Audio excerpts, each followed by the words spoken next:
There is something about being alone at night.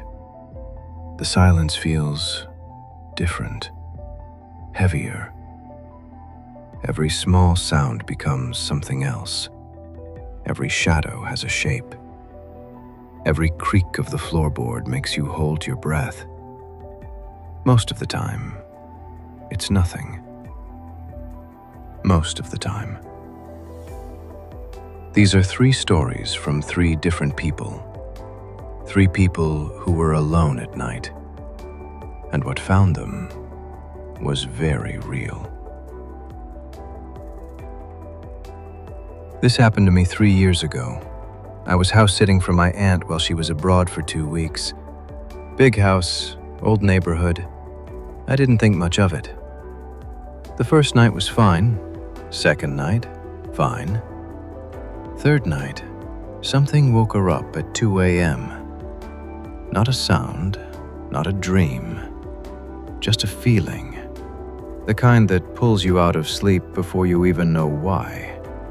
She lay in the dark, listening. Then it came. 3 knocks, slow, deliberate, from the front door. She checked her phone, 2:17 a.m. She told herself it was nothing, a drunk neighbor, someone at the wrong house. She did not go downstairs. The knocks came again. Same rhythm, same pace. 1, 2, 3. She called her boyfriend. He told her to ignore it. Probably kids. She stayed on the phone with him. The knocks stopped. She was just starting to breathe again when she heard them from a different door. The back door. Same rhythm. 1, 2, 3. She ran to the bathroom and locked herself in, called the police. They arrived 12 minutes later. They found nothing at the front door, nothing at the back door, no footprints, no signs of anyone. But the officer who checked the back door came back inside looking pale.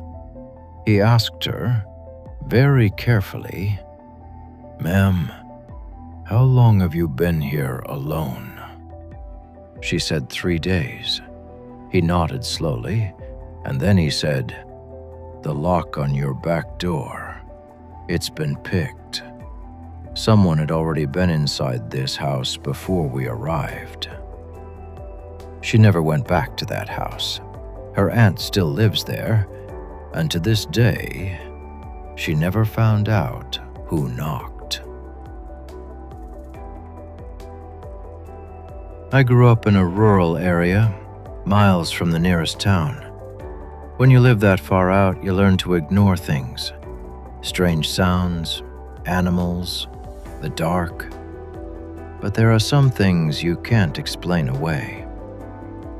He was 19 when it happened, home alone for the weekend while his parents visited relatives. It was around 11 p.m. He was watching TV when the dog started acting strange. Not barking, not growling, just pressed against the wall, refusing to move. He looked out the window. The field behind the house was empty, dark, normal. He told the dog to relax. 20 minutes later, the dog made a sound he had never heard before. Not a bark, not a whimper. Something between the two. Something desperate.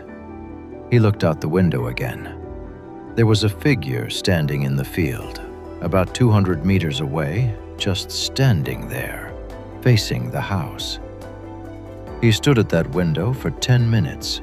The figure did not move, did not shift weight, did not look away, just stood there, in the dark, facing him.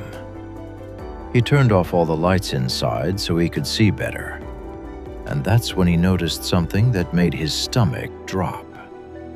The figure was closer than before.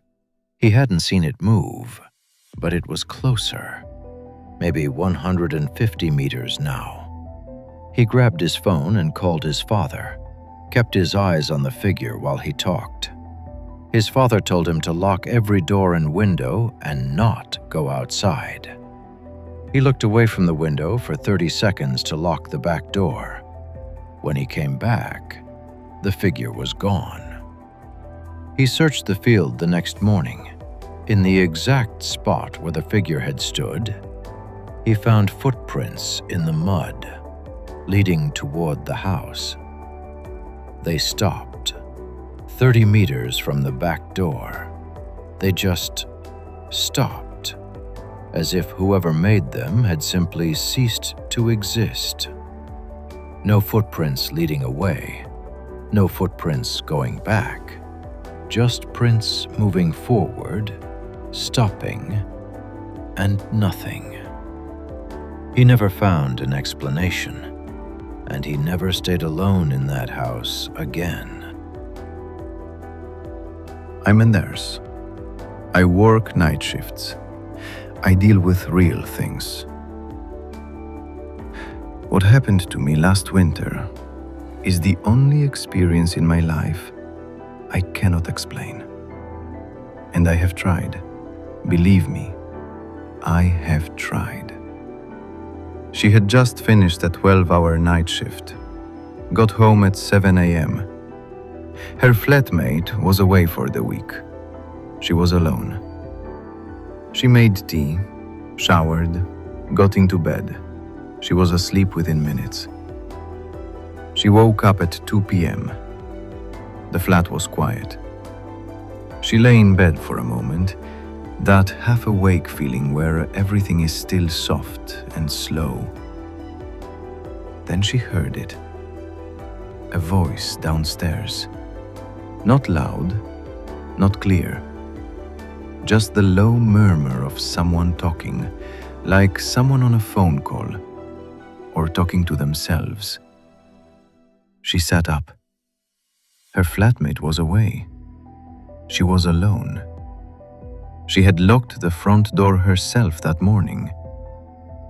She listened. The voice continued.